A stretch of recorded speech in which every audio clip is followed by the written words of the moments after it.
एक सेठ जी रहते थे। उनके घर में सेठ और उनकी पत्नी रहते थे। दोनों में बहुत ही प्रेम था। उनके जीवन में किसी प्रकार का कष्ट नहीं था, बस उन्हें कोई संतान न थी। सेठ जी ने ज्योतिषियों को दिखाया। ज्योतिषियों ने बताया कि सेठानी को पुत्र प्राप्ति का योग नहीं है। सेठानी संतान की बहुत ही इच्छुक थी। सेठानी ने सेठ का दूसरा विवाह करने का आग्रह किया। पहले तो सेठ जी नहीं माने, लेकिन सेठानी के बार बार आग्रह करने पर सेठ जी का विवाह सेठानी के छोटी बहन से करवा दिया गया। सेठानी की छोटी बहन बहुत ही धार्मिक प्रवृत्ति की थी। वह गणेश भगवान का नित्य नियम किया करती थी।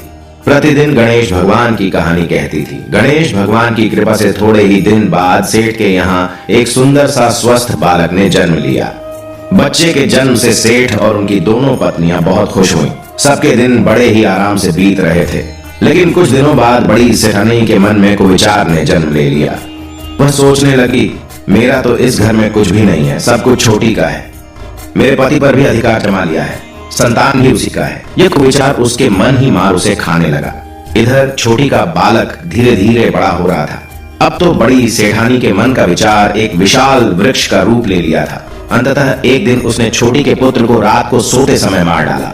उसके शव को उसने घर के पास वाले तालाब में फेंक दिया, जिसमें छोटे प्रतिदिन नित्य नियम का फूल फेंका करती थी। सुबह होते ही सबको इस बात का पता लग गया। पूरे घर में कोहराम मच गया। सेठ सिर पीट पीट कर रोने लगा। लेकिन छोटी सेठानी प्रतिदिन की तरह गणेश भगवान का नित्य नियम की आराधना में लीन रही, जैसे कि उसे कुछ पता ही ना हो।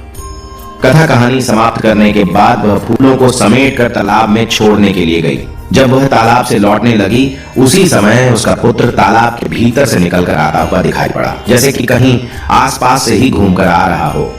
उसी समय गणेश भगवान प्रकट होकर छोटी सेठानी से वर मांगने को कहने लगे और बड़ी सेठानी के करतूतों से उसके शरीर में कीड़ों का वास कर दिया, जिससे बड़ी सेठानी को असहनीय कष्ट होने लगा।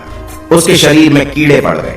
छोटी सेठानी ने हाथ जोड़कर कहा, प्रभु, यदि आप उसे पसंद है तो मेरी इस अभाग्न बहन को क्षमा कर दीजिए। इसके शरीर को कष्ट मुक्त कर दीजिए। उसने बहुत बड़ा पाप किया है, किंतु आपकी दया से मेरा पुत्र मुझे वापस मिल गया। अब आप उसे कष्टों से मुक्त करें। तब गणेश भगवान ने बड़ी सेठानी को कष्ट मुक्त कर दिया और अंतर्ध्यान हो गए।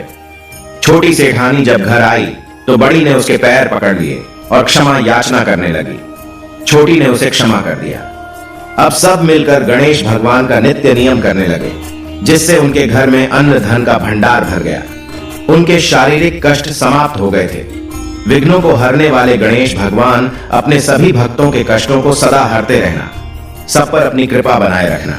कहानी अधूरी हो तो पूरी करना, पूरी हो तो माने रखना। तेरे गणेश भगवान की जय हो।